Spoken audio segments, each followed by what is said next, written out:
speak creative farmer minister chamber of commerce industry doctor आपके सामने झलक पेश करती हूँ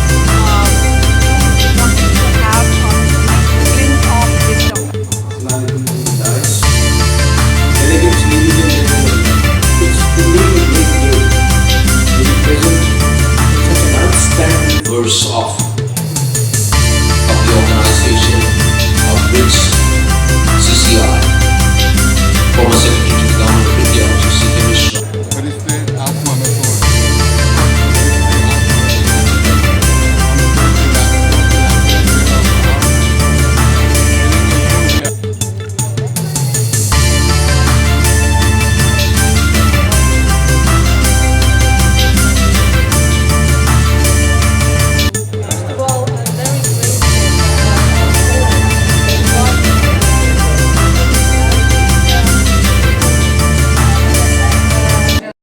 अस्सलामु अलैकुम। मैं ज़मीर अहमद अंसारी और आप देख रहे हैं जेड न्यूज़ फॉर यू। अर्ज़ यह है कि आपने अपने channel Z news for you को अभी तक सब्सक्राइब नहीं किया है तो सब्सक्राइब करें और साथ में दिए हुए बेल आइकन को भी दबाएं, जिससे हमारी आने वाली सभी वीडियोस के नोटिफिकेशन सबसे पहले आपको मिल सकें। BRICS-CCI वार्षिक मान्यता पुरस्कार 2024 ए.आर.ए का हुआ सफलतापूर्वक आयोजन। नई दिल्ली 19 जनवरी 2024 BRICS chamber of industry India chapter ने शुक्रवार 19 जनवरी को ले-मेरिडियन होटल नई दिल्ली में BRICS-CCI वार्षिक मान्यता पुरस्कार 2024 BRICS-CCI की सफलतापूर्वक मेजबानी की। ब्रिक्स ब्लॉक की ताकत का प्रतिनिधित्व करता है। भारत के पूर्व राष्ट्रपति श्री के रामनाथ कोविंद ने उद्घाटन समारोह अवसर में मुख्य अतिथि के रूप में शोभा बढ़ाया। उन्होंने व्यवहारिक दृष्टिकोण साझा किया और ब्रिक्स ब्लॉक के विस्तार के लिए सामूहिक दृष्टिकोण के साथ एक सतत भविष्य के प्रति प्रतिबद्धता को उजागर किया। रामनाथ कोविंद, भारत के 14वें राष्ट्रपति, ने कहा कि आज प्रस्तुत किए जा रहे BRICS-CCI पुरस्कार न केवल उत्कृष्टता को दर्शाते हैं बल्कि उत्तरदायी व्यावसायिक को भी पहचानते हैं। ये दृष्टिकोण सतत विकास और भविष्य की पीढ़ियों की भलाई के अनुरूप है। समारोह ने एक दूरंदेशी परिप्रेक्ष्य को अपनाया, जिसमें शानदार खादी शो के बाद विकसित जीवन शैली और बाजरा को अपनाने पर प्रकाश डाला गया। ये सतत विकास की दिशा में एक ईमानदार प्रगति का प्रतीक है, जिसमें परंपरा और नवाचार भी शामिल हैं। पुरस्कार समारोह के मुख्य अतिथि थे राज्यसभा के पूर्व सदस्य महाराजा डॉक्टर कर्ण सिंह। सांस्कृतिक विरासत और राजनेता के रूप में डॉक्टर सिंह ने न केवल इस कार्यक्रम को सांस्कृतिक और ऐतिहासिक प्रतिध्वनि से समृद्ध किया, बल्कि एक स्थायी और परस्पर जुड़े भविष्य के लिए अपनी अटूट प्रतिबद्धता के साथ इस अवसर पर 4 चांद लगाए। इस समारोह में सुश्री स्वेतलाना लुकाश, जी.बी. श्रू शेरपा और विभिन्न देशों के राजदूतों की भागीदारी की मेजबानी की गई, जिससे इस आयोजन की वैश्विक अपील बढ़ गई। ब्रिक्स राष्ट्रों के बारे में लुकाश ने उल्लेख किया कि ब्रिक्स राष्ट्र अपनी नीतियों में सामाजिक जिम्मेदारी को शामिल करके जिम्मेदार व्यावसायिक प्रथाओं को बढ़ावा देने और सामाजिक और पर्यावरणीय भलाई को बढ़ावा देने वाली पहलों का समर्थन करके एक उदाहरण स्थापित कर सकते हैं। इस कार्यक्रम का एक मुख्य आकर्षण थी Aditya Birla centre for community initiatives and rural development की चेयरपर्सन और व्यापार में दिग्गज श्रीमती राजश्री बिरला, जिन्हें BRICS-CCI में लिविंग लीजेंड अवार्ड से सम्मानित किया गया। श्रीमती बिरला ने इस कार्यक्रम के बारे में अपने विचार व्यक्त करते हुए कहा, ये शाम न केवल हमारी सामूहिक उपलब्धियों का उत्सव है, बल्कि ब्रिक्स विस्तार और सहयोग के महत्व का एक वसीयतनामा भी। BRICS पुरस्कार विजेता और ब्रिक्स राजदूत एच.ई. जोआओ गिल्बर्टो वाज, ब्राजील, ने कहा कि वार्षिक मान्यता पुरस्कार शुरू करने में BRICS-CCI की पहल वैश्विक स्तर पर ब्रिक्स समुदाय के भीतर किए जा रहे असाधारण कार्यों का एक प्रतिष्ठित दस्तावेज है, जो हमारे सामूहिक प्रयासों और उपलब्धियों को प्रदर्शित करता है। BRICS-CCI के महानिदेशक डॉक्टर B.एल. मधुकर ने युवा उद्यमियों, नवप्रवर्तकों, परिवर्तन निर्माताओं और सामाजिक विकास नेताओं की आवाज के रूप में BRICS chamber of commerce and industry के दृष्टिकोण को व्यक्त किया। उन्होंने कहा कि हमारा दूरंदेशी एजेंडा स्थिरता, जलवायु, ऊर्जा सुरक्षा, शिक्षा, डिजिटल अर्थव्यवस्था, खाद्य प्रसंस्करण और कृषि व्यवसाय पर केंद्रित है। हम उत्कृष्टता के लिए प्रतिबद्ध हैं और वैश्विक परिवर्तन निर्माताओं को एक बेहतर दुनिया को आकार देने में शामिल होने के लिए निमंत्रित करते हैं। BRICS-CCI के कार्यकारी निदेशक, नेट संस्थापक और अवधारणा संस्थापक भी ए.आर.ए डॉक्टर सुशी सिंह ने प्रधानमंत्री मोदी के वसुधैव कुटुंबकम विश्व एक है के दृष्टिकोण पर जोर दिया, जो ब्रिक्स ब्लॉक की शक्ति को उजागर करता है। उन्होंने इन्वेस्ट इन आवर प्लेनेट विषय के तहत इस आयोजन के दौरान विभिन्न ब्रिक्स देशों से शिक्षा, व्यवसाय, समुदाय, मीडिया और नीति निर्माण में उत्कृष्ट उपलब्धियों को पुरस्कृत कर मान्यता दी। बेहतरी के लिए BRICS-CCI वाणिज्य और उद्योग सहयोग को बढ़ावा देने की प्रतिबद्धता में दृढ़ है। ये कार्यक्रम एक प्रकाश स्तंभ के रूप में खड़ा है, जो भविष्य की ओर मार्ग को रोशन करता है, जहां उत्कृष्टता और नवाचार हमें सामूहिक रूप से नई ऊंचाइयों पर ले जाते हैं।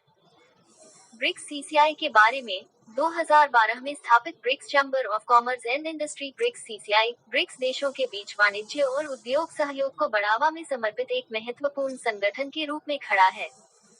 सोसाइटी पंजीकरण अधिनियम 1860 तरह के तहत पंजीकृत यह एक गैर लाभकारी और गैर सरकारी संगठन है। यह नीति आयोग के साथ सूचीबद्ध है और संयुक्त राष्ट्र द्वारा मान्यता प्राप्त है।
We welcome Mr. Peter Hogwani, Deputy Head of Mission, Embassy of Zimbabwe.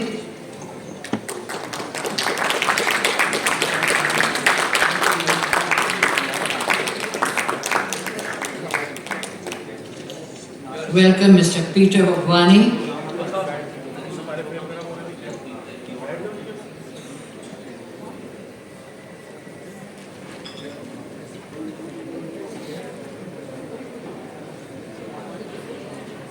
We welcome Mr. Cameron R. Arias, Economic Officer from the Embassy of the United States of America.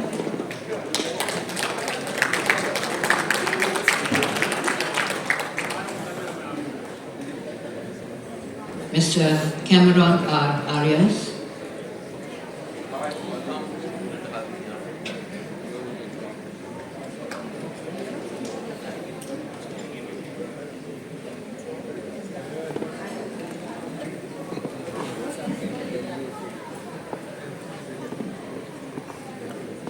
Mr. Alexander McKinney from the Embassy of the United States of America.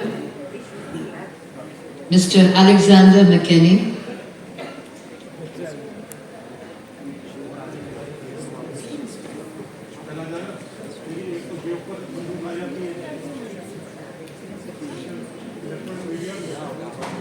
Mr. Sedula Marshu Dubele Mambolo, Councillor, Political South African High Commission.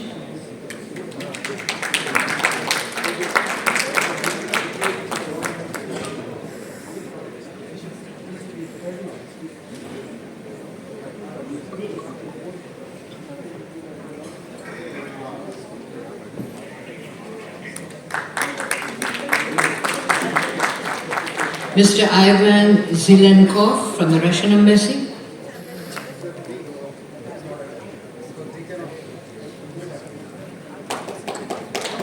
Please welcome Mr. Ivan Zelenkov from the Russian Embassy.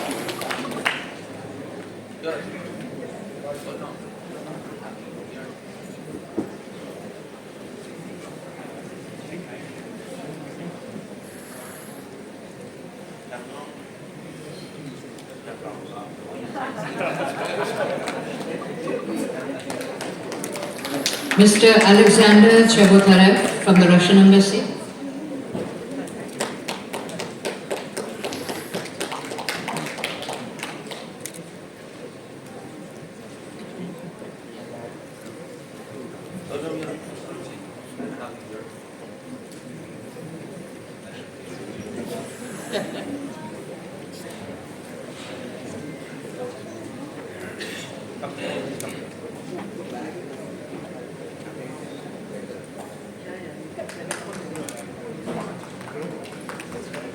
We have in our midst His Excellency the Ambassador of Uruguay. His Excellency the Ambassador of Uruguay.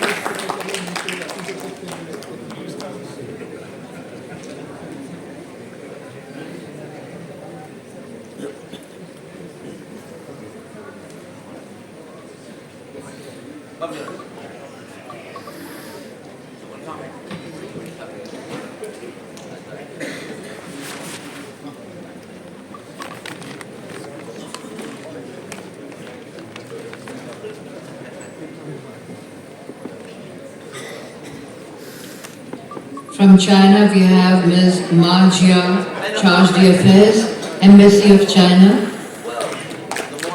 Representative from the Embassy of China.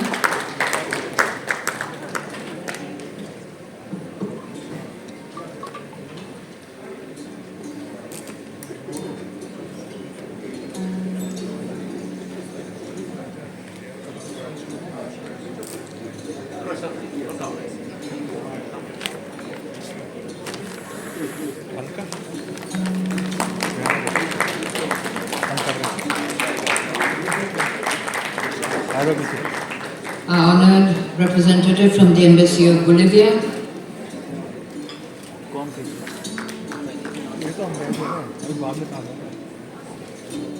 May I invite our honored guest from the Embassy of Bolivia.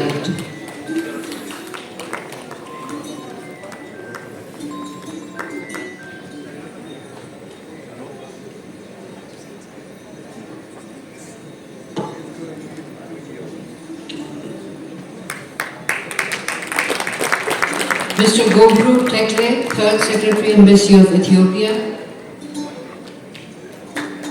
Mr. Gobru Tekle, Third Secretary, Embassy of Ethiopia.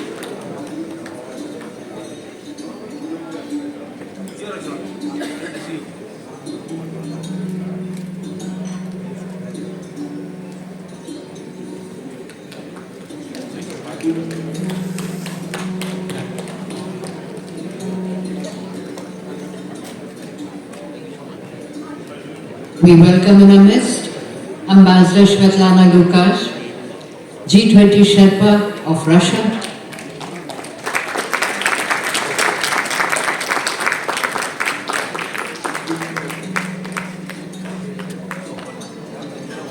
Ambassador Svetlana Lukash.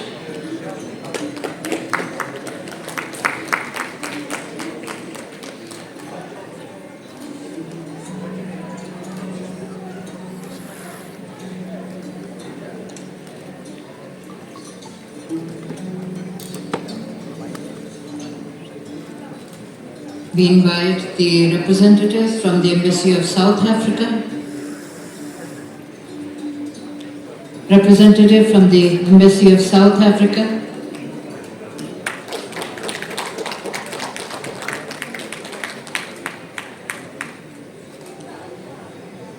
representative from the Russian Cultural Center,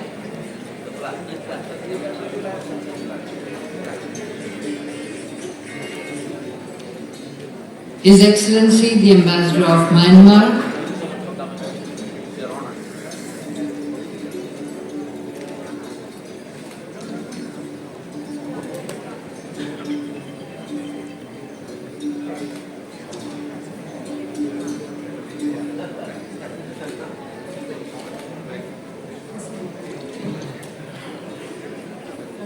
Mr.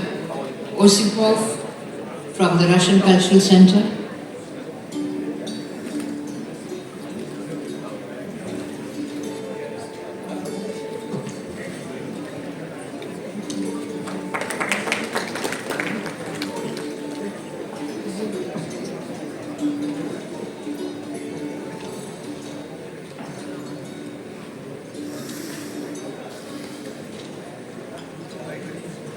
Mr. Cabo Verde, we have Dr. Sanjay K. Divan, Honorary Consul General from the Republic of Cabo Verde.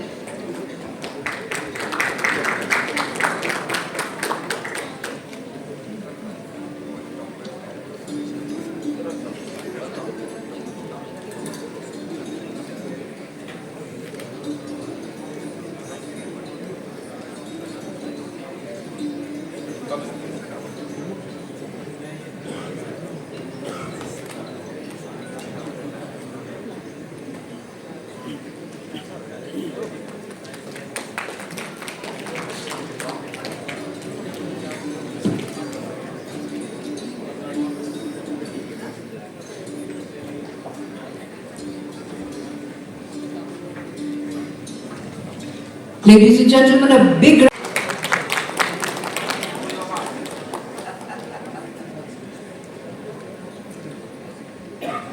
thank you. I request Dr. Chatterjee to kindly take his place.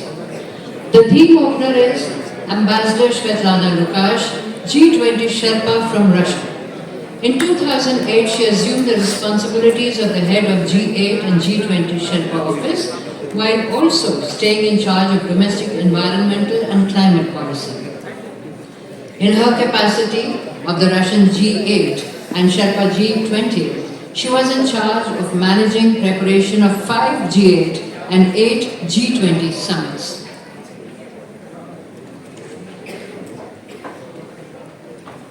Ambassador Svetlana Lukash, felicitations.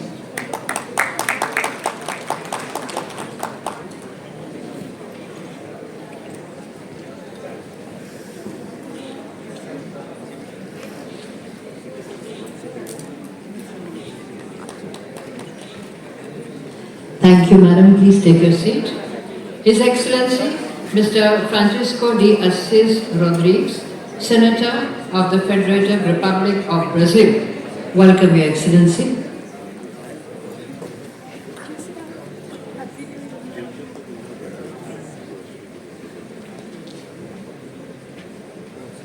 His Excellency, Mr. Rodriguez.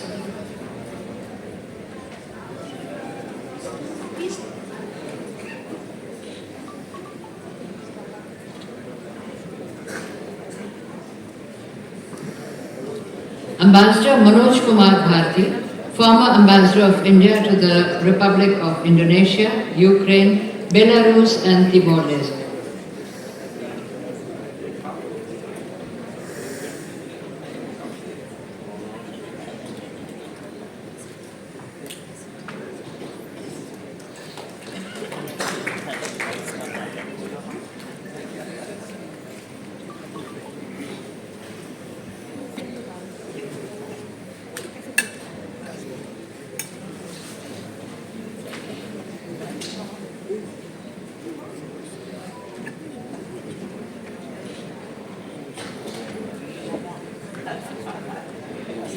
Thank you. Dr. Sanjay Kumar Pandey, Advisor Law, Competition Commission of India.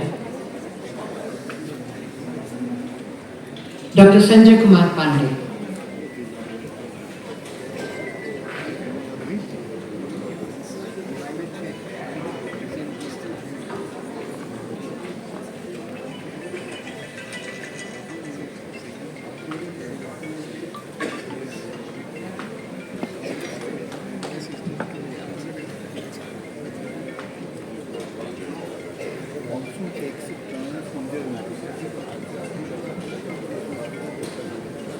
Mr. Shailesh Tyagi, Senior Climate Change and Sustainability, Partner, Deloitte Consulting.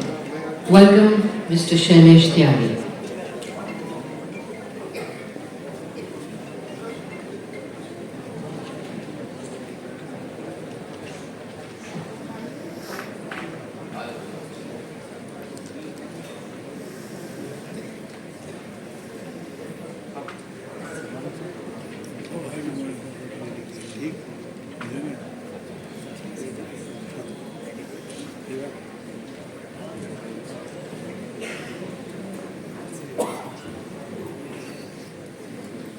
Dr. Raj Bhandari, Technical Advisor to the Indian Institute of Millets Research, which is ICAR-IIMR, Chairperson of Scientific Committee in ICMR NIN Hyderabad, Member National Technical Board of Nutrition, Niti Aayog, Government of India.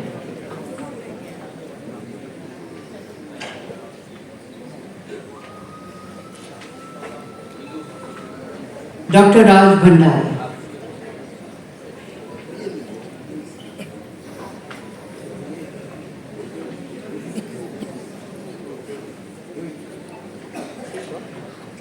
Mr. Wang Tong, Political Ambassador, the Embassy of the People's Republic of China. Representing him today is Mr. Robin Jiang, Chairman of the Chinese Chamber of Commerce in India and CEO, CCTEP, India.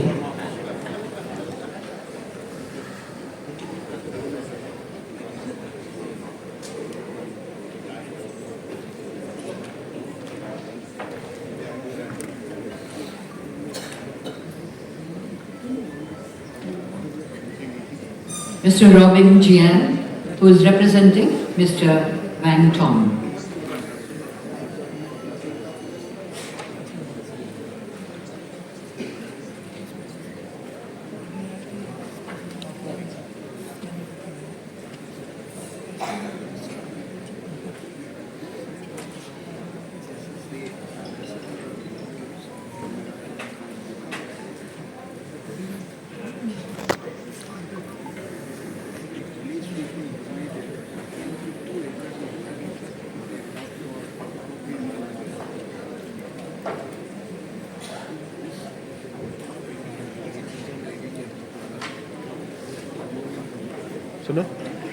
Hello.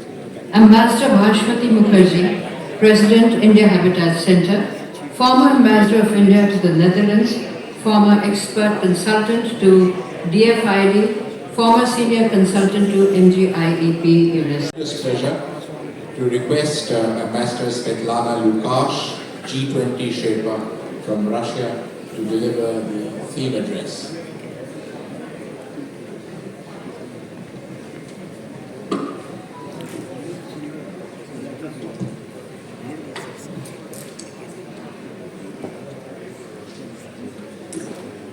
Dear distinguished guests, ladies and gentlemen, I'm honored to be here and to welcome all of you at the BRICS Annual Recognition Award inaugural ceremony. Our meeting today is devoted to the issues of sustainable development and lifestyle changes.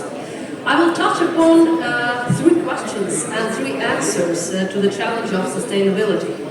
In my vision, the concept of sustainability is a world which stands on 3 whales, which is balance, justice, and mindset. First whale is balance. We must not ignore that 3 pillars of sustainable development, social, economic, and environmental, are interdependent and mutually reinforcing.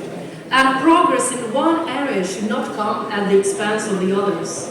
Instead, they should be addressed together to create a holistic approach to development, ensuring that economic growth is equitable, the social well-being is safeguarded, and environmental resources are sustainably used, making them available for future generations.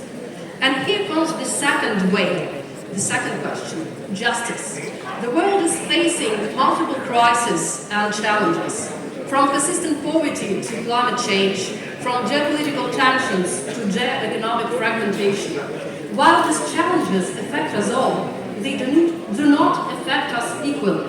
Inequality in incomes and opportunities, and in particular in access to finance and technology, provides for a huge gap between the developed and developing countries. To achieve SDGs and preserve our planet, we need to fight inequality and channel financing and technologies to developing countries. The third question or whale of sustainability is mindset. The impact of human actions on the planet, resulting in climate change, biodiversity loss and pollution, calls for a paradigm shift, required to change our lifestyles in order to lower our environmental footprint. We all need to change our mindset to reshape demand, to rethink supply, and to make policy environment responsive to eco-friendly lifestyle shifts. And I mean not only individual minds of all of us, but the mindset of our governments and corporations as well. It is our responsibility to rationally and carefully use resources provided by nature, reduce the material footprint of consumption, improve infrastructure for proper treatment of industrial and consumer waste, introduce advanced technologies to reduce pollution by enterprises, and develop environmentally friendly lifestyle. Referring to the wisdom of Mahatma Gandhi, if we want a change in the future, we need to become this change in our present. And as whales need the ocean, so as questions need answers. The answers to these 3 questions of sustainability lies in the intertwined spheres of behavioral change, technology, and finance. Following animalistic associations, let me call these 3 elements elephants of sustainable development. With regard to the first elephant, the behavioral change, we have the best practice right in front of us, the example of India, which started its transformation to a circular green economy. And here, let me praise Prime Minister Modi for putting forward the Lifestyle for Environment initiative, a comprehensive approach driven by individual behavioral change and focused on both the demand and supply side. On one hand, this initiative highlights the importance of promoting thoughtful consumption to preserve the environment. And on the other hand, it nudges markets, industries, governments to meet these environmentally conscious choices. As G20 Sherpa, I was honored to take part in the process of elaborating the G20 high-level principles on lifestyles for sustainable development, built on Prime Minister Modi's initiative. At the G20 Delhi Summit, leaders committed to robust collective actions that will enable the world to embrace sustainable production and consumption patterns and create an enabling environment to promote sustainable lifestyles. Second answer or elephant is technologies. If a country obtains necessary technologies, it can harness the potential of innovations and make eco and climate-friendly development a driver of economic growth. However, it is primarily the case of developed economies and just a few developing countries. High cost of new technology, restricted knowledge sharing, and lack of effective regulatory environment leaves many developing countries behind the global shift to digital transformation. To be frank, the issue of transfer of technologies as an enabler of sustainable development is one of the most complicated on the G20 agenda. And each time developing economies try to formulate relevant commitments in this regard, developed countries insist on conditioning them to keep their technological monopoly. Well, I think there's no need to knock the closed doors. A more promising approach for developing countries would be to promote technology development, deployment and dissemination within and with the BRICS, a forum which grounds on common interests and harmonized agenda. As the chair of BRICS this year, Russia plans to put forward an initiative on practical technological cooperation of our countries and beyond. And third elephant is financing. Lack of access to exportable finance is a major obstacle to sustainable development. Developed world failed on their promises to provide climate financing. Developing countries now have to consider new financing instruments and ways to turn financial flows to global south. What we need to do is to move forward with the reform of international financial institutions and aim at greater representation of developing countries in the governance of the IMF, World Bank and multilateral development banks. We need to use new financing instruments aimed at attracting private capital in the sustainable development and climate projects. We need to use benefits of the international tax reform to make companies pay taxes in the country where they work rather than where they are registered. And finally, we need to lower our dependence on dollar, increasing payments in national currencies. Many challenges and many tasks, but nature or gods never give us a challenge without giving us a way to address it. I'm confident that together the BRICS and our partners in the Global South can make a change in resolving and easing growth imbalances. We only need to expand our cooperation, shared vision, balanced decisions and coordinated action. The voice and power of emerging market economies and developing countries, the BRICS members and beyond, is only growing stronger. The consequence of developing countries' presidencies in the G20, Indonesia in 2022 and the very successful Indian presidency last year, has already amended the G20 agenda in the interests of the Global South. The presidency of Brazil this year, followed by South Africa in 2025, will cement G20 emphasis on the needs of sustainable development. The inclusion of African Union as a G20 member and the recent expansion of BRICS are the best proof of this trend. So the joint potential of BRICS is outstanding. Let's use it effectively and wisely to build a sustainable, just and inclusive world. Thank you very much. Thank you. For the arrival of our chief guest car, I request you to kindly vacate. Inspiring address. Could I request the next member of our very distinguished panel, Ambassador Manoj Bharti, to enlighten us with his thoughts.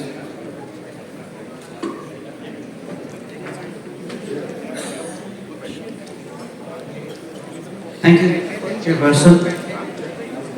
Good morning, all.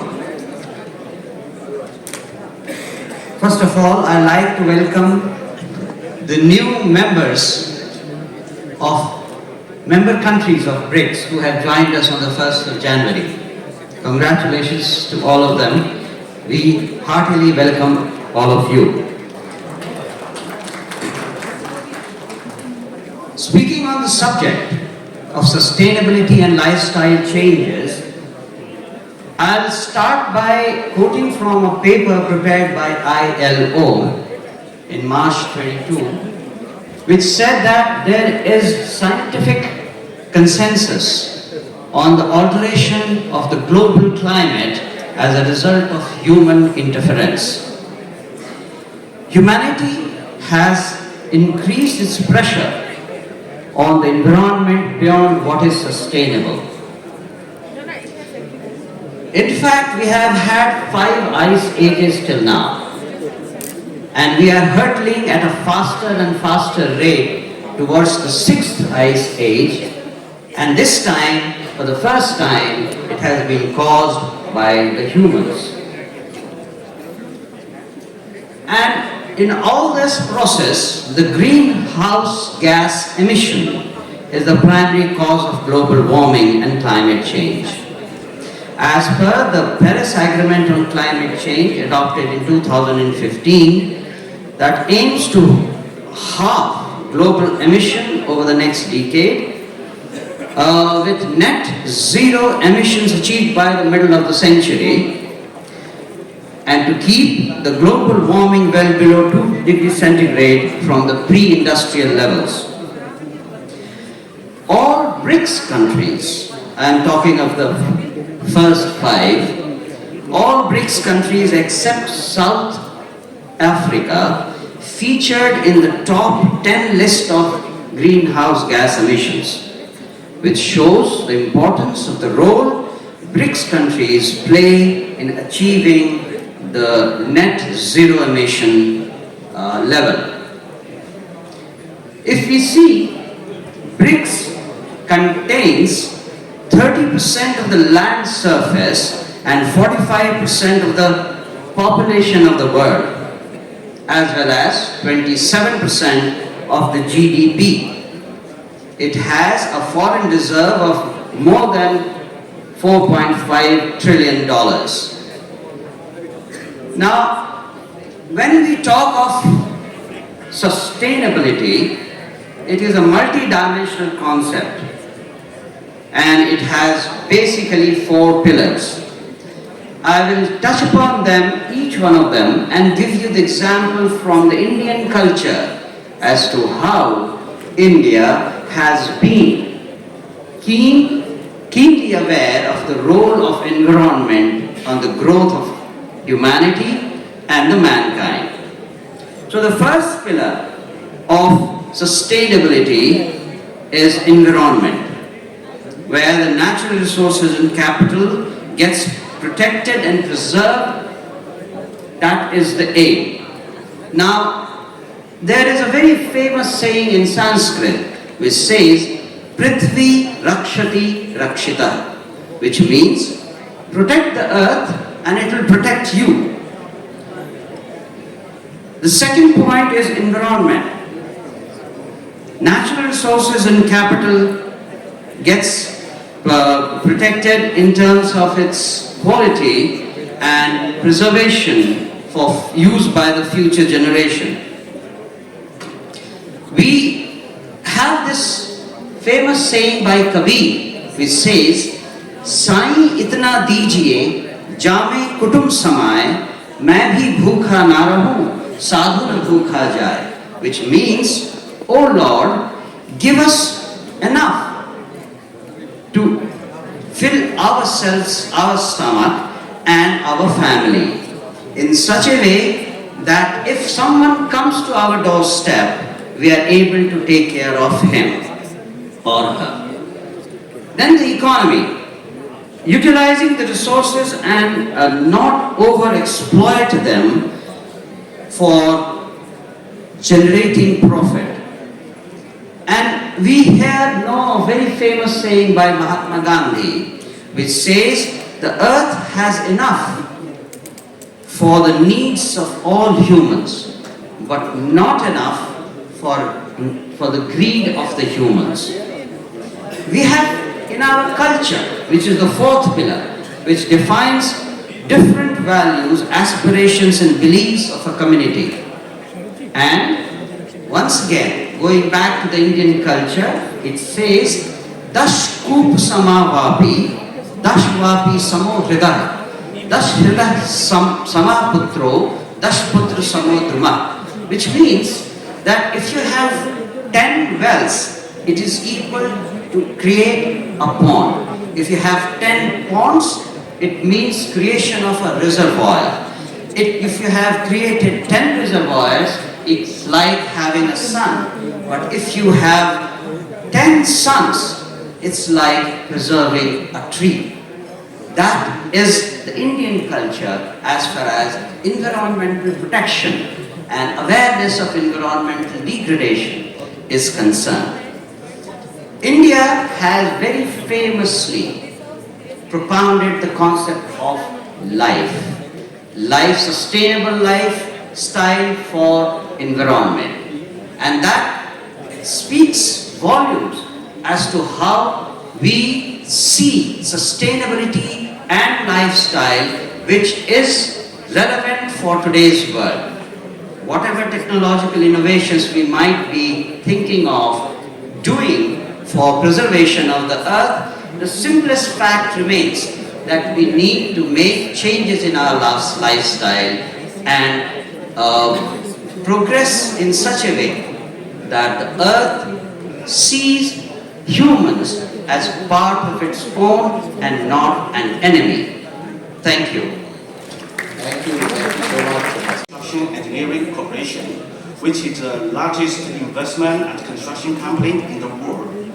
It had always adhered to the concept of building community with a shared future for a great happy space for the peoples in the BRICS countries. We have implemented a lot of landmark projects in all BRICS countries. In India, we have implemented a lot of projects.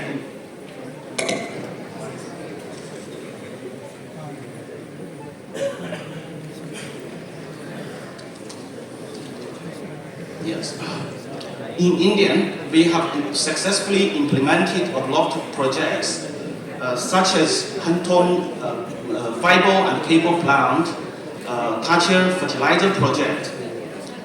I'm happy to say that in recent years, the Chinese government has implemented various measures to curb pollution, including stringent emission standards and promoting the green technology, as well as effort to the transition of more sustainable model of development to cope with the challenging of environment and promote sustainable development. I will briefly describe some aspects of sustainable development in China, maybe especially for construction industry. I will take some example, what we have done, some good practice, what we have done for the sustainable development. In order to build a green ecology in the construction industry and explore the smart construction, we have developed a well-known equipment in China. It's named Light Building Machine, which is the new intelligent equipment integration platform suitable for construction of building below 100 meters and can be applied in the main structures. Is also equipped with an intelligent control system. The lifting efficiency is 8 times higher than the traditional climbing, to save the more than 1 month's time in the durations. And also, we have independently developed green recycled concrete, which can realize 100% of the replacement of lateral aggregate with recycled aggregate. The use of lateral aggregates is reduced about 1 ton per cubic meter, and carbon emissions are reduced by 25 kg per cubic meters. We firmly believe that by adopting these environmental protection measures, we can not only save mechanical operation cost, material loss, but also build more green buildings for BRICS countries. At present, all countries in the energy sectors have accelerated the innovative application of digital technology and promote in-depth development of digital technology. As a contractor, China's state construction has deeply explored digital applications in the field of green energy infrastructure. And at the present, China has built the world's largest carbon market and clean power generation system, becoming the country with the fastest improvement in air quality. Various industry has made many explorations on the road of green development, and the green background of a beautiful China is getting brighter. Safety and low carbon are the key to realizing energy transitions. As an investment construction company, we will strengthen the research on the energy saving and low carbon construction technology to build a solid bottom line of the construction safety. In recent years, we have been involved in the photovoltaic power generation, wind power generation, pumped storage, and new energy and other technical fields. We hope to contribute our strengths to India's goal of 500 gigawatt renewable energy capacity by 2030. As long as we have firm confidence in our own development path and the cooperation with BRIC countries, we are not afraid of any risk and confused by any interference. Our cause will be surely flourish. Thank you so much. Mr. Sanjay Pandey from the Competition Commission of India to express his thoughts. Thank you, Chair. Thank you, BRICS-CCI, for providing an opportunity to Competition Commission of India to share competition perspective of sustainability. Many of you may be knowing about competition regulation in India. We have a parliamentary law talking about competition regulation, which ensures businesses to be competitive, at the same time ensures consumer welfare also to be protected. Now, these dimensions have been nicely embedded in various provisions of Competition Act 2002. What happens when we talk about sustainability? Innovation, economic and social development, these have been identified as SDGs, and these have been incorporated in competition law for competition assessment. Now, what competition assessment is all about? When business practices or any conduct of businesses are to be looked into, they are to be seen from parameters of, you may have heard about something like cartel or bid rigging. Now, competition authority in India looks into whole of these matters and gambits. What happens that agreements entered into by companies to bring in sustainable technologies or to not allow sustainable technologies to come to the market, whether these will be anti-competitive. Now, these need assessment of competition law, and we find that on three enforcement sides. One is called agreement. Agreements are, sorry for being slightly technical, one is vertical and horizontal agreements. So these agreements are day-to-day affair for corporates, because information sharing, technology sharing, a whole lot of things happen through agreements. Without these agreements, nothing moves. Now, when we look into these agreements, when companies they enter into agreement saying that we have to agree on a standard, and these standards are predicted to be sustainable or projected to be sustainable. However, they are not. In a way, they don't allow new technology to come in. Now, such conduct of companies could be considered anti-competitive. Similarly, some enterprises, they might be having futuristic technology, but they are not allowing themselves to bring these technologies to the market. Now, these will also fall under competition scrutiny for the purpose of abuse of dominance analysis. At the same time, when companies come together, that is called merger, acquisitions and amalgamations, these activities, they also are to be scrutinized from competition standpoint. When we look into these, do we find that they are leading to market concentration? When market concentration rises, there will be increase in prices as well, then consumer welfare may be reduced. In such a scenario, what happens? Competition law will get it. If they take a plea that they are bringing in sustainable technologies by coming into such ventures, will that be allowed? Now, across the world, the green competition is being talked about. Many jurisdictions, they have brought guidelines to look into these matters. And what they provide, that if such joint ventures or merger amalgamations are leading to bringing in new technologies or sustainable technologies, even if they have some competition harm, then competition authorities, they may look into the balancing. And balancing may be in favor of the sustainability. So these are from European Commission, they have brought out horizontal merger guidelines. We have countries like Netherlands and Austria who have created a regime for sustainable competition and sustainability and competition assessment. Japan has also brought out guidelines. However, when we look into India, what do we find? That we have our law quite futuristically thought about and designed, and some of these elements like social development, socio-economic issues or innovation, they are embedded in the law. So competition authority, they have to look into it. To date, we don't find a case on this, but I believe that future is for sustainability, and the Indian regime on sustainability and competition will flourish in course of time, bringing in more sustainable technologies and sustainable products. Thank you very much. I believe I'm done. Thank you.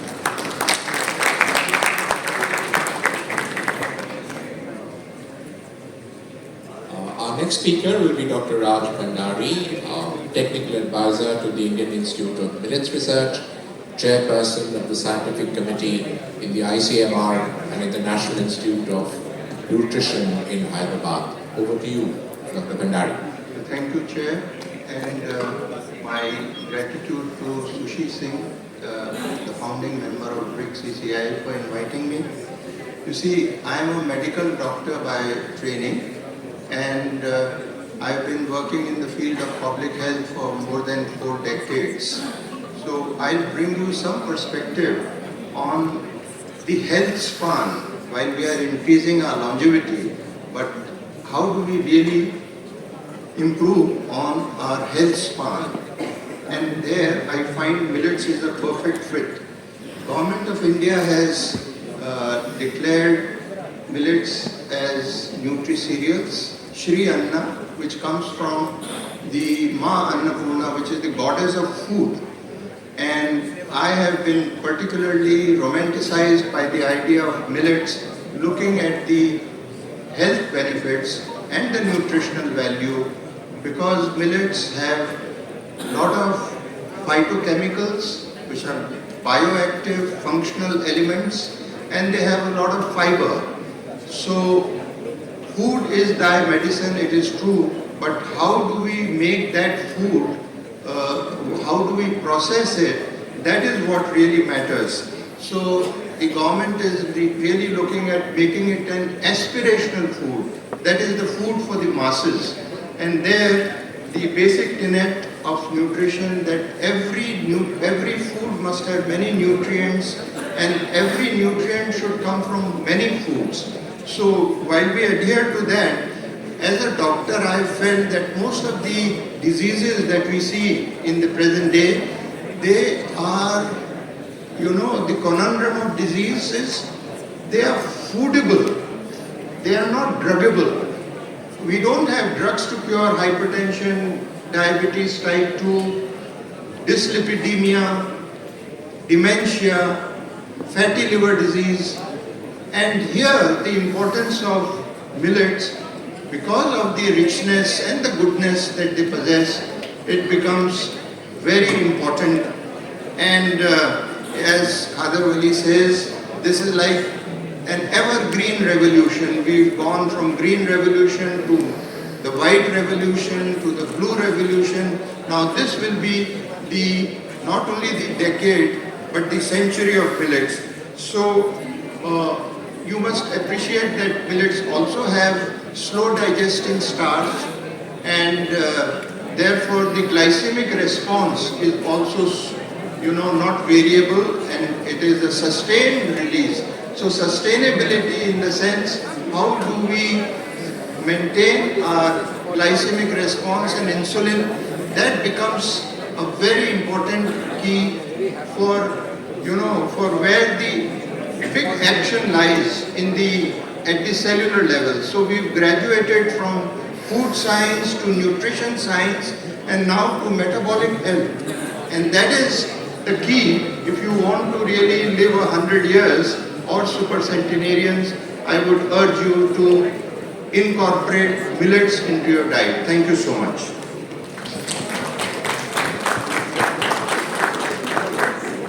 Thank you ever so much, Dr.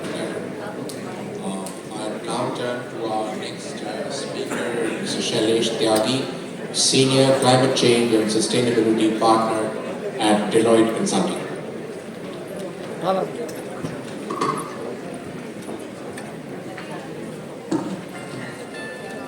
What a fabulous event, right? I would like all of you clap for Dr. Sushishik and team. It takes a lot of efforts to do this. That was my way of waking everyone up, right? So, look, thank you for the opportunity. I will try my best not to sound like a career consultant, because that's boring. That's by PowerPoint, right? But I would like to share with you the 3 objectives. I have around 5 minutes. What is sustainability, right? Second, what we need to do in the public sector and private sector domains. And third, what the kids doing at home. I'm not talking about us, I'm talking about the kids. They understand sustainability better than us, and I'll prove to you. So what is sustainability, right? Is sustainability about what Dr. Chatterjee pioneered, right? I mean, this is CSR, absolutely important. Or it's about having a clear strategy, or it's about moving to EV, or it's about less power plants.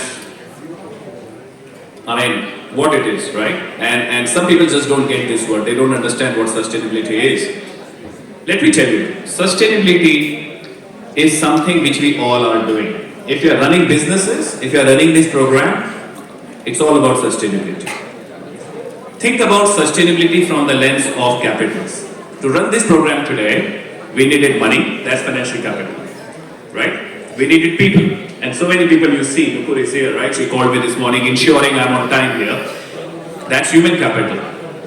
Social capital, all the relationship. Why we all assembled here? Because we have relationships. That's the social capital. And the natural capital, natural resources we need. That's sustainability. Now think about a large organization, how they can run business or how they have been running a business without these 4 capitals. They have to retain employees, they have to maintain relationship with regulators and investors. They always did it. They need to think about energy, sustainable energy. They need to think about the waste, right? And of course, they need to think about global boiling. I won't talk about global warming, I'll talk about global boiling. These asteroids which are hitting us, global boiling, land degradation, nutrients imbalance, I can go on and on about it. But what we can do about it, right? So, look, one is, if you look at our country, India, SEBI is doing a fabulous work in terms of mandatory reporting, mandatory assurance, and that's cutting edge, that's brilliant. What we have done on CSR is simply amazing again. But then think about what we are doing, right? What corporates are doing. The corporates are forced to write a real, I would say concise, effective reports. This is where we globally are moving. Look, I started in this field in late 98, right? And I tell my dad, either I can work in sustainability or drive an Uber. I can't do anything else, right? And I've literally seen the growth of this space where the changes which we are seeing in corporates are real. I mean, we can talk about it, they are not doing enough, but I believe they are doing a lot. And what they are doing is not about writing a fancy report. It's about clear strategies, clear interventions, which are real, measurable, implementable, having long-term aspirations, and then it's about how it really makes an impact. So think about the businesses from the value creation lens. You talk about any fossil fuel dominated industry, let's talk about that. That if you look at that business, that has some inputs, right, into the business, natural capital, social capital, human capital, and financial capital. Financial capital is very well controlled. You can look at the annual report. We have certain enablers. We talk a lot about digitalization nowadays, right? And then you have certain outcomes. Companies nowadays are forced to measure the impacts. And when you measure these impacts, then it's about what we can do about it. What we can do about it is this. I mean, I'll give you an example of my son. He's 14. Back home, I live in Sydney, working in India at the moment. Every time we get this milk carton at home, he'll tell my wife, Mom, you need to wash this and then put it in the recycling bin. Simple. You have to wash it. Second thing he said, replace those so-called compostable plastics in the bin with paper. And we learned it from him. I mean, I have been teaching the world about sustainability and corporates, right? But I was like, okay. The third thing we did, he told his mom, replace your car with Tesla and you'll make money. Use public transport during the day, because during the day when it's parked, it will make money for you. I can get into technicalities. We get a positive bill every month back in Sydney. We make money. We don't pay. The electricity is free. So, we all can do a lot, right? We are doing a lot. So what are the challenges? Very quickly. The challenges are lack of understanding of sustainability. We think about sustainability as one bet. No, it's not. It's essentially empowering the next generation, right? I'm not even talking about what I studied as a kid, meeting the needs of the present and the future, right? We are expecting our chief guests also. And finally, just to wrap up, at the moment it's about we making that positive change, positive impact, measuring that impact, right? And creating that partnership. So this event is about that partnership. So thank you, thanks for listening, and happy to catch up with you later. Thanks. It gives me great pleasure now to introduce to all of you the Millet Man of India, Dr. Khadar Wali from Mysore.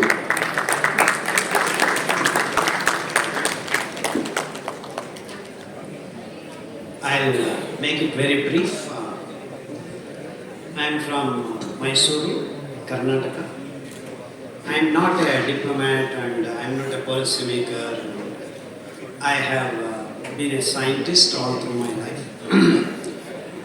The basic problem of the planet is corporatization of food and urbanization of human race. These are the only two problems. These centralize the consumption. So, consumption word should be replaced by conservation. And the real definition of sustainability is conservation. And transferring the technologies in producing energy, safe energy, green energy, all that is not right because it is energy. So unless you consume less, there will be no future. Second, centralized consumption makes it exponentially dangerous. So we need to de-urbanize. The urbanization makes corporatization and commerce and makes an economic model. So you need to diverge into diversification which encourages alternatives becoming totally native. So local production, local utilization. One planet, one health can be achieved not by monoculture, by diversification. So these are two important aspects that everyone should remember in planning the technologies or commerce. Commerce is not to make profit, it is for equitable distribution. So the mindset has to change in the human race. And patenting and intellectual properties is the bane of the present day human civilization. So it is the openness of sharing the information, not at the cost. It is the knowledge that has to be shared. So these are the three important issues, and millets are the solution because they do not consume the natural resources. And 10.4 billion tons of carbon dioxide is released from the agricultural industry and industry alone. And all the experts of environmental group are talking about the 3.4 billion ton carbon dioxide produced by the other activities of the humans on this planet. So don't talk about 10.4 billion tons of carbon dioxide and other gases and talking about only 3.4 billion tons in terms of energy, patterns, this, that is absolute hypocrisy. So you need to change the way you produce food, which is become monoculture due to corporatization of food. So to get diversified, we need to diversify our grains. And our grains have been millets from time immemorial, which are C4 grasses, which do not require natural resources. They can absorb water from the environment and then grow food for us. So, got to come out of this mental attitude, mental setting of eating rice, wheat, sugar and meat. Please come out of that. Only that can change the planet's sustainability. Conserving culture over consuming culture. Economic model to ecological model. Because it is the ecology which should be the focus. Because without having ecological balance, no life on this planet can survive. So all the talk of commerce, profits, technologies, all that do not matter if your focus is not ecology and conservation. Thank you. Thank you very much. Thank you ever so much, great millet man of India. It's wonderful. So with this, we conclude our deliberations on this session. Thank you to each of the panel members. We're expecting our chief guest shortly. Thank you. Goodbye and good luck for now.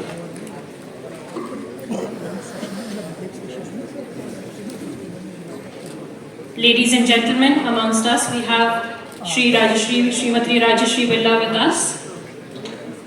I take this moment to thank the galaxy of intellects sitting before us for providing their pearls of wisdom on sustainability. As mentioned earlier, to truly promote sustainability, we have incorporated QR codes for you to access the event flow. Our volunteers will be assisting you further to access the QR codes in case of any technical challenges. We request all to kindly welcome with a huge round of applause Srimati Rajashri Birla and our panelists back to the hall. Honorable Shri Nath Kovind ji has arrived.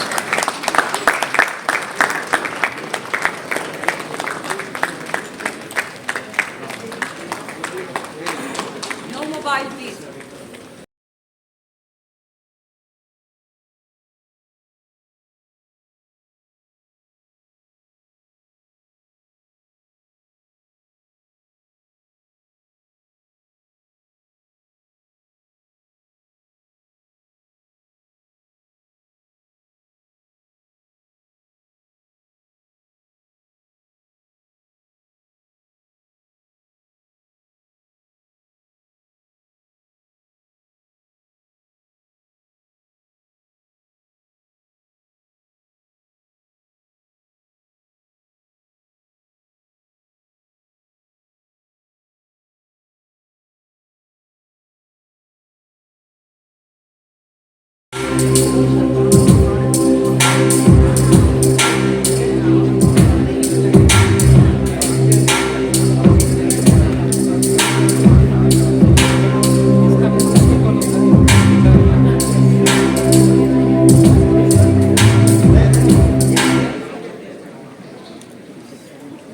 have to be at the back.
people. BRICS-CCI Lifetime Achievement Award for Social Change goes posthumously to Padma Bhushan awardee, late Dr. Bindeshwar Pathak.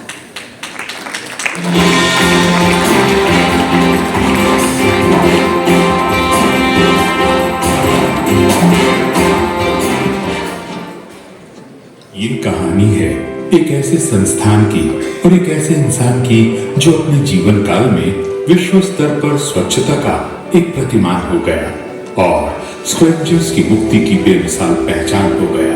Doctor Bindeshwar Pathak ने two pit pour flush ecological compost toilet जैसी कई तकनीकों का आविष्कार, नवाचार और विकास किया जो सुलभ शौचालय के नाम से सुप्रसिद्ध हुआ।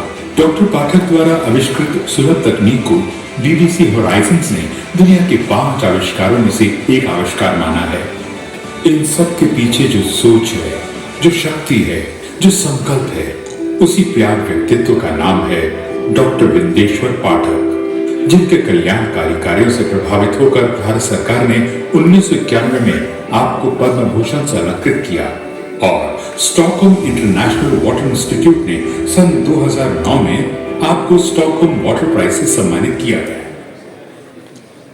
Receiving the award for him is his daughter-in-law, Srimati Nitya Pathak.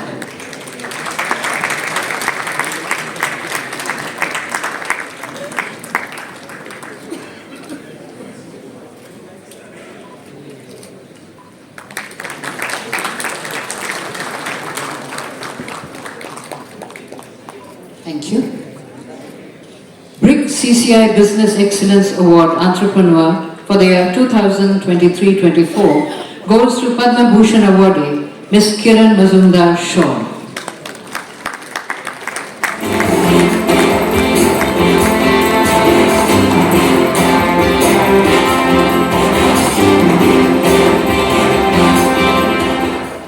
Namaste. BRICS Chamber of Commerce and Industry Business Excellence Award for Entrepreneurship, BRICS-CCI, which is working to promote commerce and industry among the BRICS nations. Interactive and collaborative business activities in every part of the BRICS world. And we are fostering economic cooperation, trade and investment, and I'm glad that as a country we are deeply engaged and a very, very active member of. Receiving the award on her behalf is Mr. Siddharth Mittal, CEO and MD, Biocon Limited.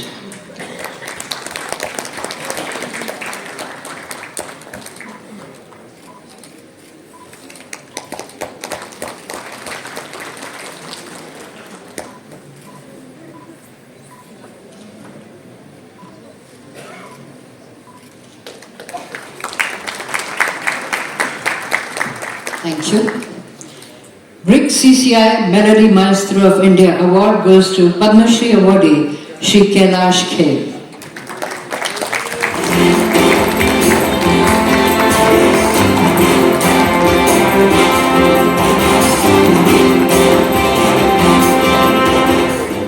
जब भी मैं ख्वाब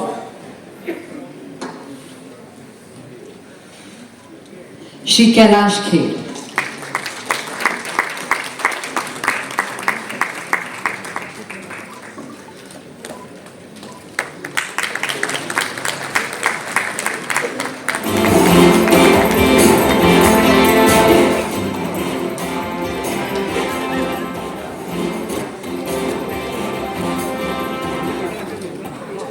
ख्वाबों में होता हूँ, सबको है लगता मैं सोता हूँ, होता हूँ सबसे जो मैं जुदा हूँ, तो उसकी पनाहों में होता हूँ।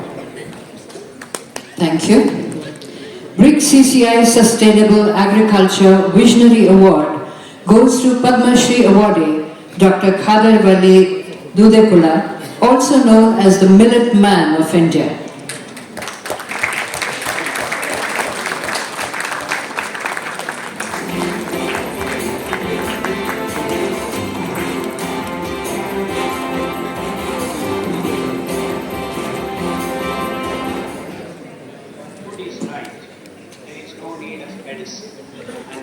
food is wrong, no medicine works. What is the right food? Millets is the right food. People call me man of India because I have been working since 1991. And the corporatization of food is the reason why millets disappeared. And it was my intent to bring them back to human consciousness again. Dr. Khader Valli Dudekula.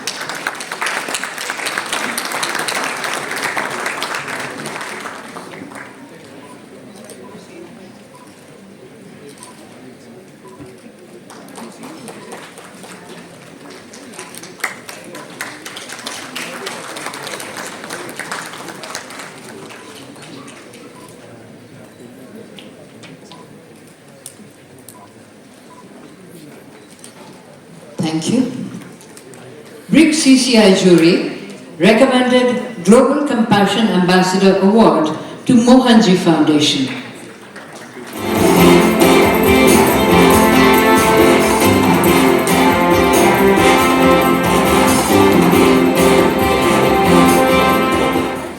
The relevance of Mohanji Foundation, if I have to say very simply, is adding value to the world. Those words sound nice, right? Well, they are more than words for us. They drive every action of us. 2022 marked a decade since Mohanji left his corporate career to dedicate his life to serving the world. This purpose has ignited the hearts of many, with presence on all 6 habitable continents. Let me show you the global impact we had last year. As the restrictions...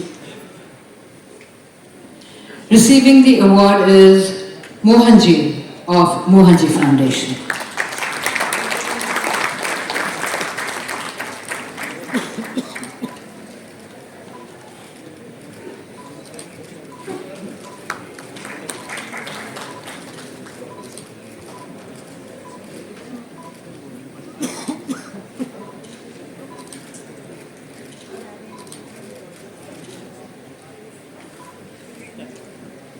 Thank you. BRICS-CCI Living Legend and Icon for Community Excellence is awarded to Padma Bhushan awardee Srimati Rajashri Birla.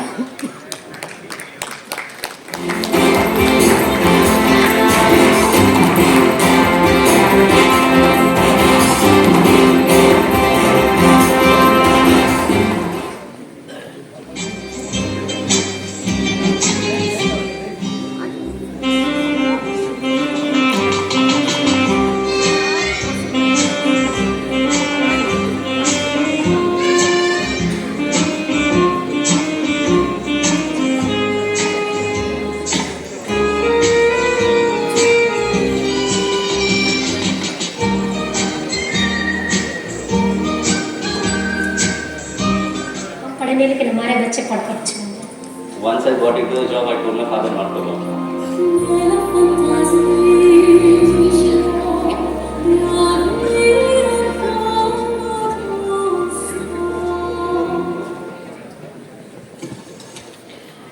Srimati Rajashri Birla.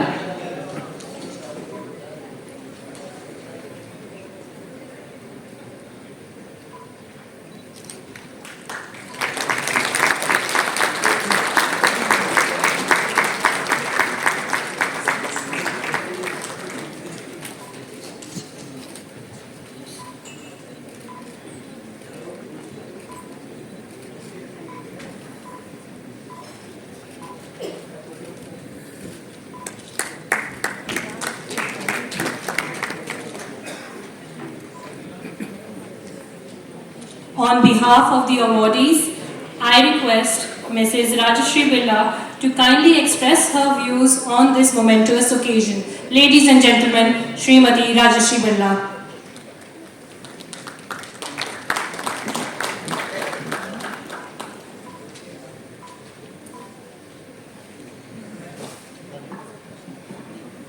The Honorable former President of India, Shri Ram Nath Kovind, and distinguished guests.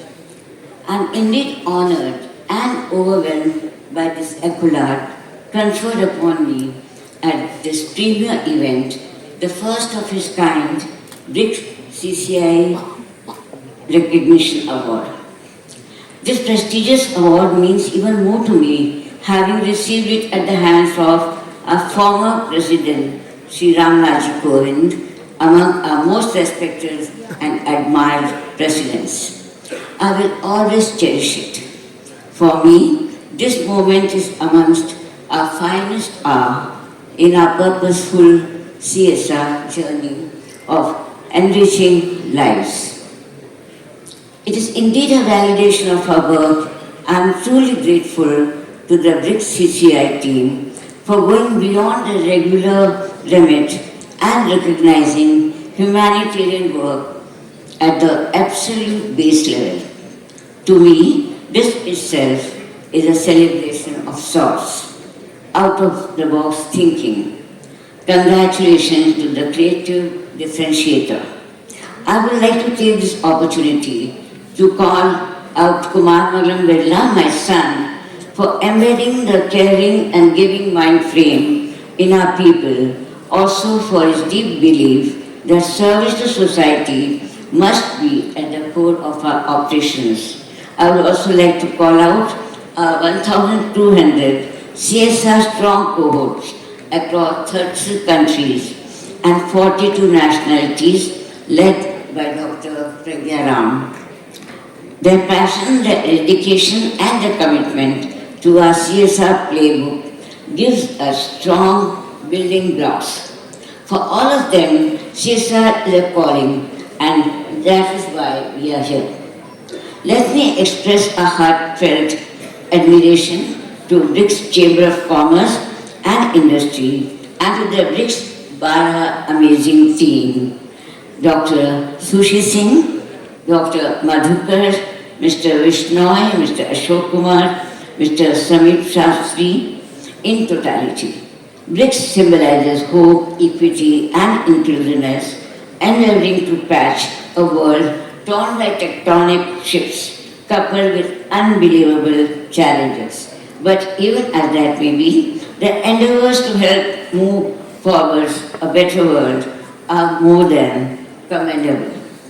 A final personal thought that I would urge all of you to mull over and translate into an action point is an inspiring message from Mother Teresa, who said, and I quote, "Not all of us can do great things, but we can do small things with great love." Unquote. Thanks a lot, and God bless.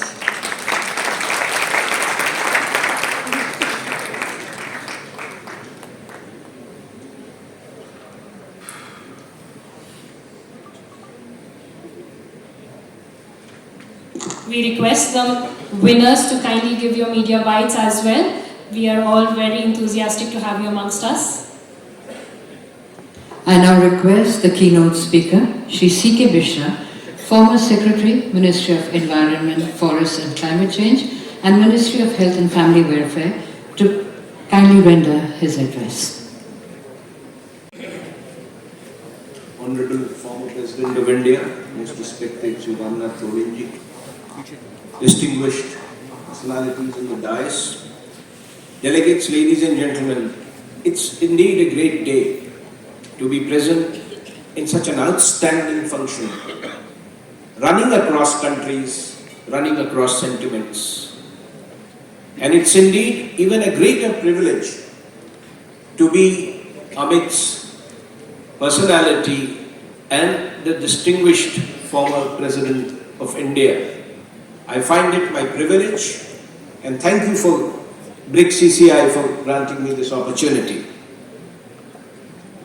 You know, given the limitation of time, I would like to only make 3 quick points. First, this organization, this platform of BRICS that we have, with among the largest landmass and certainly half the population of the world, has the potential and the challenge, and perhaps also the solution to what we are discussing today.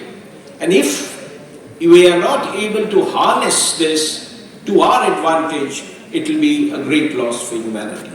So we need to work out processes, procedures and schemes where this platform will come to deliver.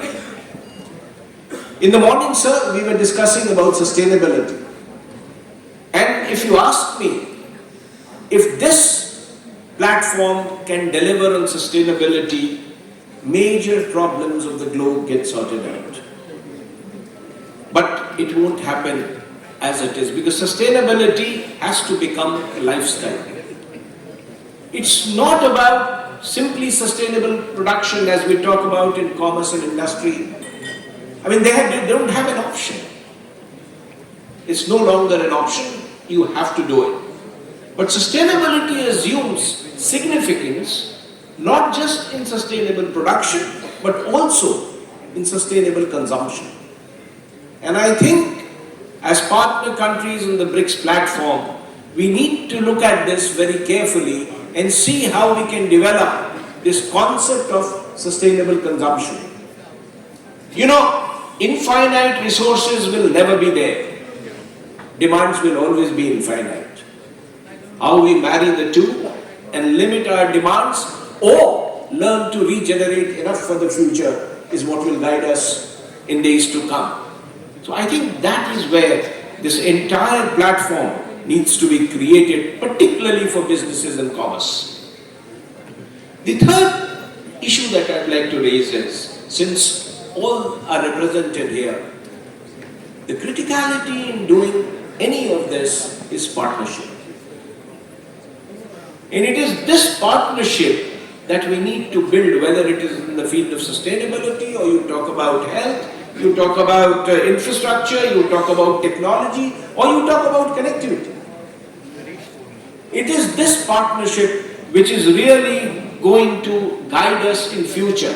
And partnership should not just be about creating a common agenda and creating a common platform.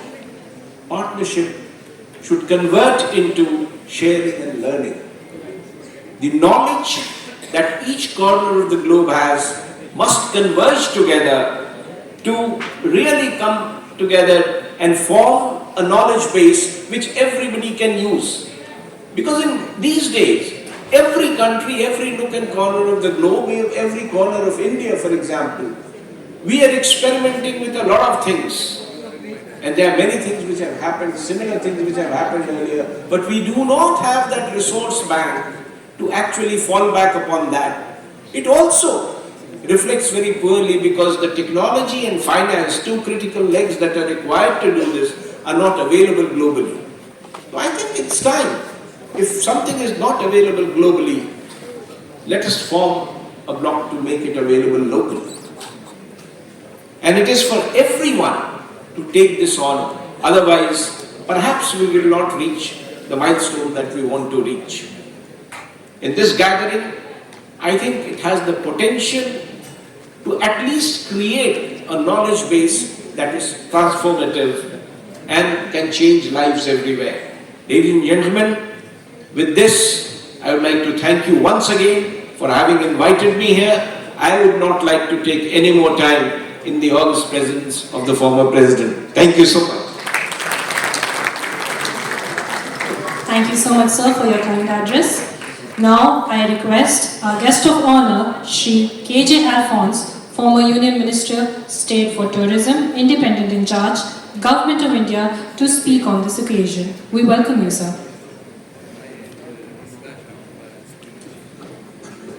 Honorable former President of India, Nath Kovind, governing body members of the organization of BRICS-CCI, former Secretary to the Government of India, Mr. C. Mishra,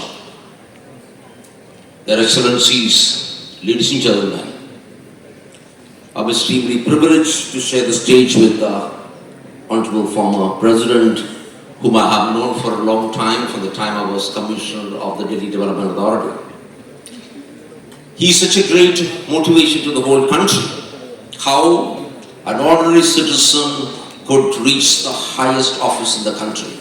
He continues to inspire the whole nation, and I'm extremely happy that on this occasion he is present and I am invited to share the stage. Ladies and gentlemen, as a former Tourism Minister of India, I'm extremely happy that this function is being held. We need to get together. The whole world is getting divided for crazy reasons. I'm using the word crazy because most of the reasons which are there are absolutely unacceptable, unreasonable. We're killing each other. I think it's time to celebrate human life. The human species has been the cruelest species on the face of the earth, destroying the universe, killing each other. I think the message of India and BRICS is very simple. Let's get together. Let's unite together. In a couple of days, India is going to celebrate one of the first steps and the biggest steps towards creating a unity, the biggest symbol of unity in the country, the Ram Temple. I wrote a lead article day for yesterday in the Indian Express saying, as a practicing Christian and as a Catholic, coming from a conservative Syrian Christian family, I'm extremely happy that India is going to have a temple for its favorite God. Let's all get together. We need to unite together. We need to put an end to all things that divide us and say, yes, we are a very proud nation. We need to work together. Let's all, with the BRIC nations, let the whole world get together to ensure that we protect and preserve the universe. And that, as Mr. C.K. Mishra said, has to begin with each of us. I'm sorry being autobiographical. The only blue blazer I have is from my IAS Academy days 44 years back. 44 years back as a minister, I wore it every time, and there's a 44-year-old blue blazer. Why do I need a second blue blazer? The shoes I'm wearing now, and that's the only black shoes I have, is 13 years old. Ladies and gentlemen, we need to really design our lives in such a way that the whole universe becomes sustainable. It's no point coming out with theories and not practicing it. Ladies and gentlemen, this BRICS-CCI awards, congratulations to the award winners. They have done exemplary work. I congratulate all of them. Let this be an inspiration for the whole country. Thank you so much.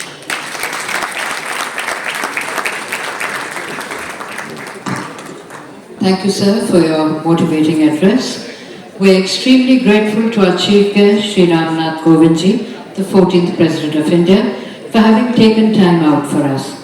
Sir, I request you to kindly address the gathering. We humbly seek your guidance and your blessings.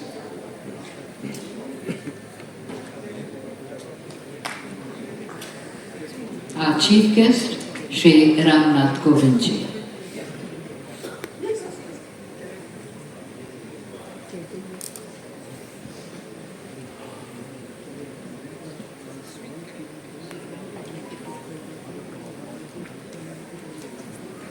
Sri K.J. Alphonse, former Union Minister of State for Tourism, whom we were hearing. Sri C.K. Mishra, former Secretary, Ministry of Environment, Forest and Climate Change, and Ministry of Health and Family Welfare. Director General, Dr. B.V.L. Madhukar, Vice Chairman Sri Sameep Sastry ji, Co-founder Dr. Sushi Singh, ladies and gentlemen, namaskar to everybody. Thank you for the warm welcome. It is indeed an honor for me to be here with you today. I extend my warm greetings to all the dignitaries, esteemed guests and participants present here today from BRICS nations and across the globe. My special congratulations to all the awardees. Ladies and gentlemen, we are gathered here today not just to celebrate excellence, but also witness a historic moment.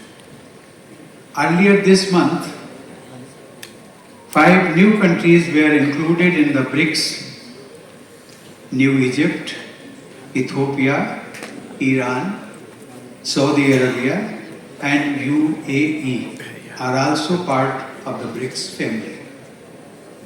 This marks a significant milestone in our collective journey and underscores the growing influence of our united voice.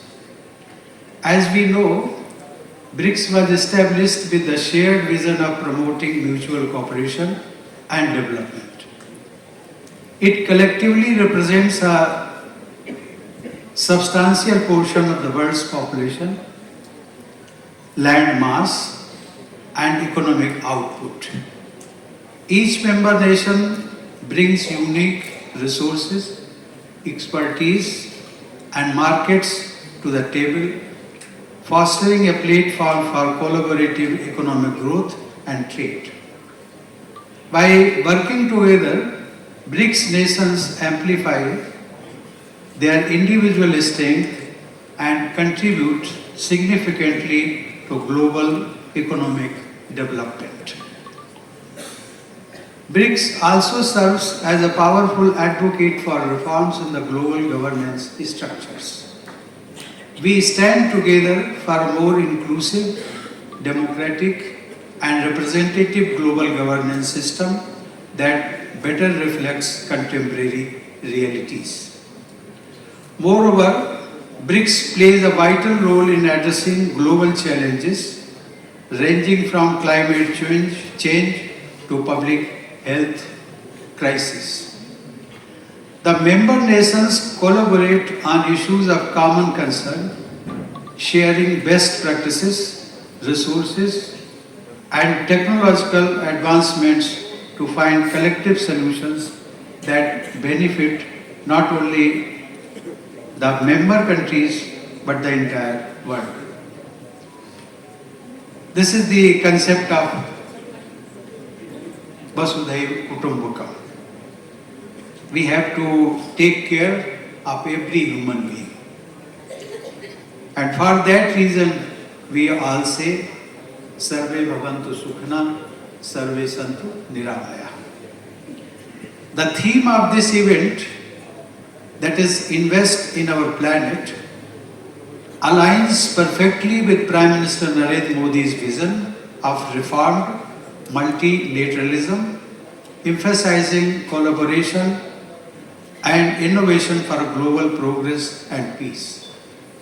Ladies and gentlemen, today we gather to celebrate excellence across diverse fields through the BRICS-CCI Annual Recognition Awards by honoring individuals and organizations for their remarkable contributions to responsible business practices, development, and innovation. Sorry. I congratulate each of the awardees and commend them for their outstanding contributions.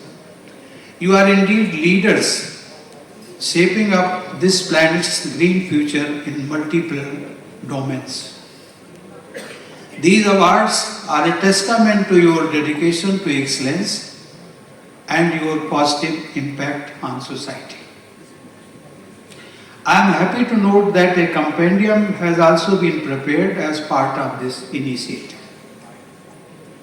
This compendium will serve as a valuable repository of advanced practices in international economics, trade, technology, and social impact.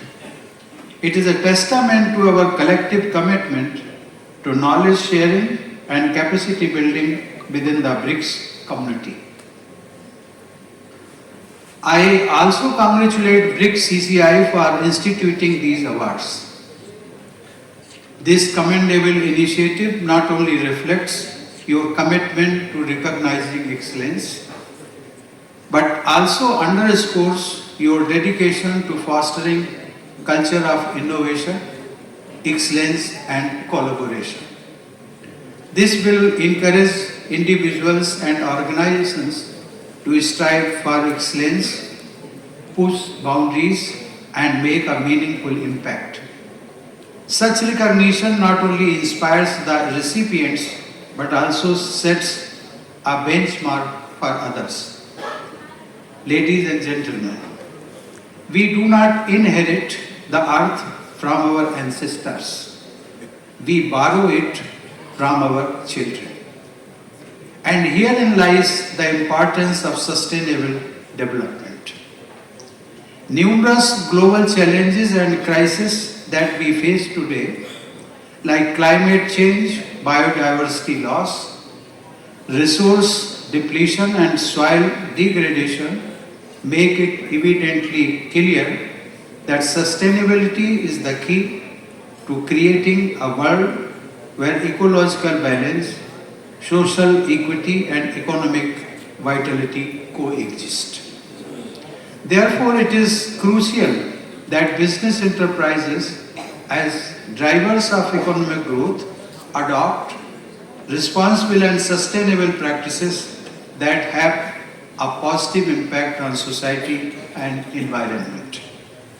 With this approach, businesses become important partners in our commitment to sustainable development and the well-being of future generations.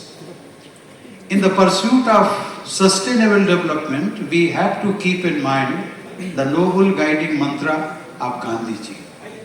He used to say, and I quote, "The earth has enough for everyone's need, but not for everyone's greed," unquote. Ladies and gentlemen, as we gather here today for the BRICS-CCI Annual Recognition Awards, I am reminded of the profound significance of the themes highlighted in this event. Khadi, as a symbol of self-reliance, sustainability and unity, holds a special place in the heart of every Indian. Khadi is not just a fabric. It represents our commitment to grassroots innovation and original ideas. This event's focus on promoting such ideas, not just in fashion, but across various sectors, is indeed commendable.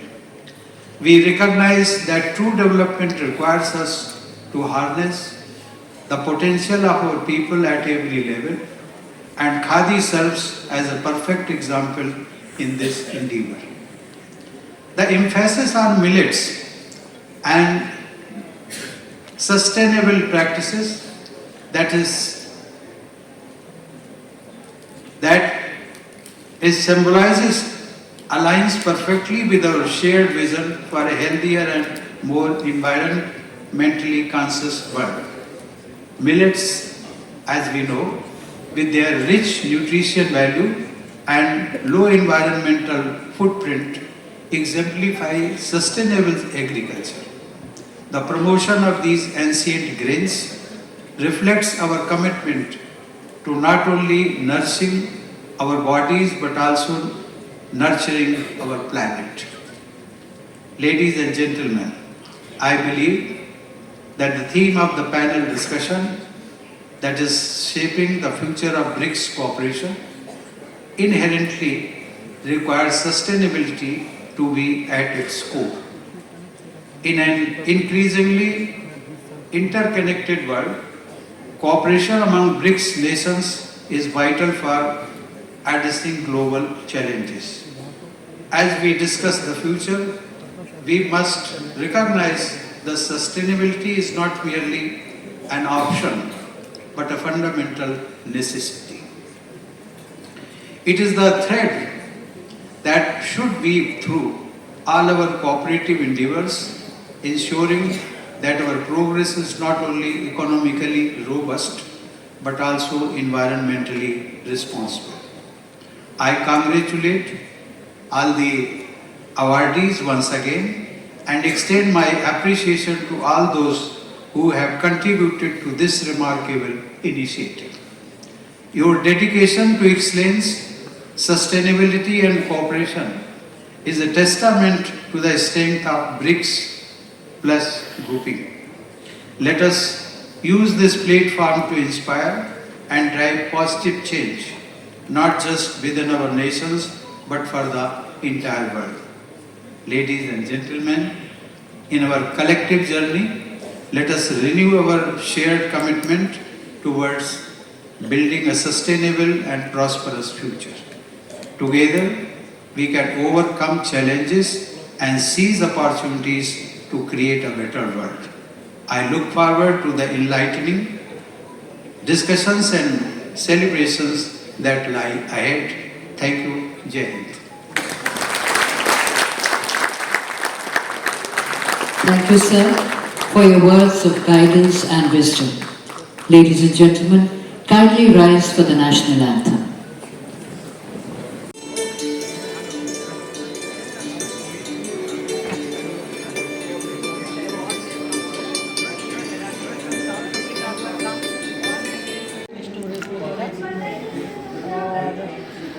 आज award मिल रहा है मेरे husband को academia के लिए, major Goyal को।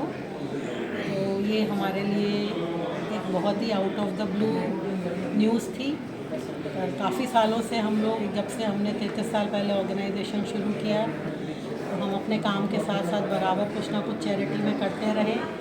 और Covid के टाइम पे काफ़ी ज़्यादा उनकी हालत ख़राब थी, तो उस समय हम लोगों ने काफ़ी लोगों को ऑनलाइन एजुकेशन देने का काम कि टीचर्स कैसे कोविड के टाइम में घर बैठे पढ़ाएं, और भी बहुत से काम की। और आज उसका एक रिकग्निशन मिल रहा है, तो उसके लिए बहुत अच्छा लग रहा है।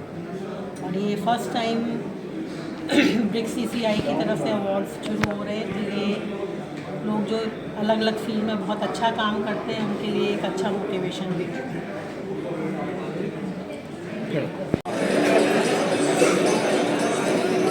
फरिश्ते आसमां में सो रहे हैं, फरिश्ते आसमां में सो रहे हैं। हम तोड़ते जा रहे हैं पेड़ और पहाड़, गिरेंगे फूल किया इस सरजमी पर जहाँ हम आज कांटे बोलते हैं। ठीक है, तो ये सब थीम है, ये थीम है, इसके ऊपर काम कर रहे हैं। Thank you very much. Chamber of commerce industry, doctor sushi Singh, आपके सामने एक छोटी सी झलक पेश करती हूँ। You wanted to have a quick glimpse of this entire event. This event was conceptualized in 2018 on the theme sustainability. Invest in planet. This is what our chief guest, former president, 14th president of India, also emphasized upon. So keeping that theme in mind, that there is only one core factor of growth and growth of any country, including BRICS and beyond, is sustainability. So based on sustainability and lifestyle changes which Corona has taught us, we conceptualize this awards.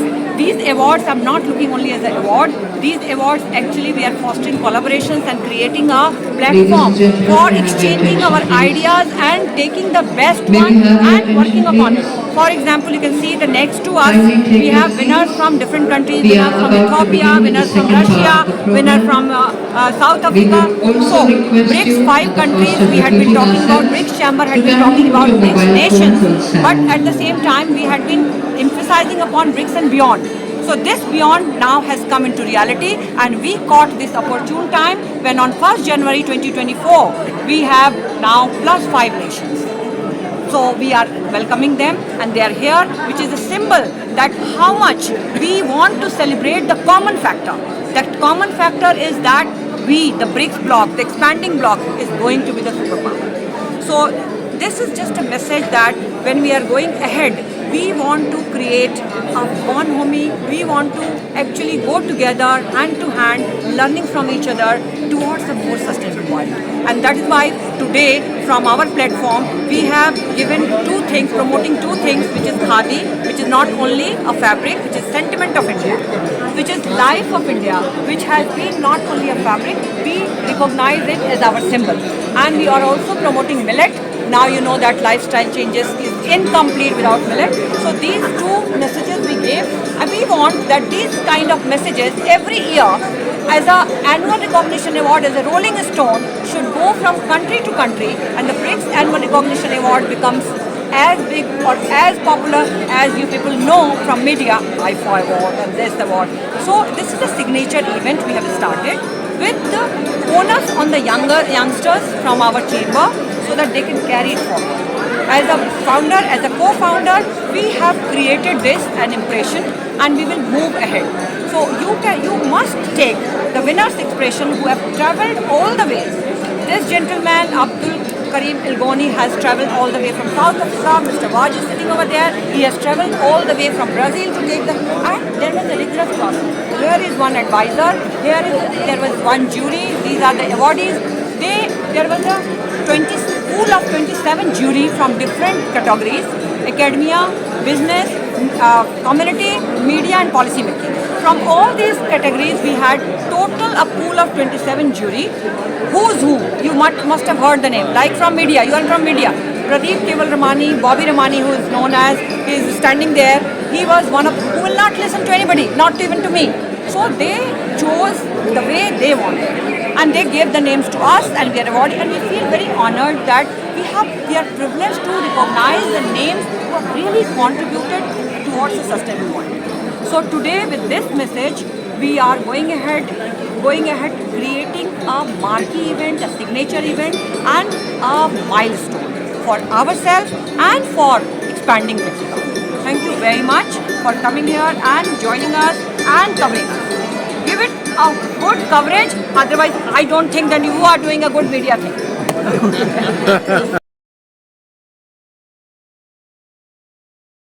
First of all, I'm very grateful and honored to be invited to this important event and to be awarded.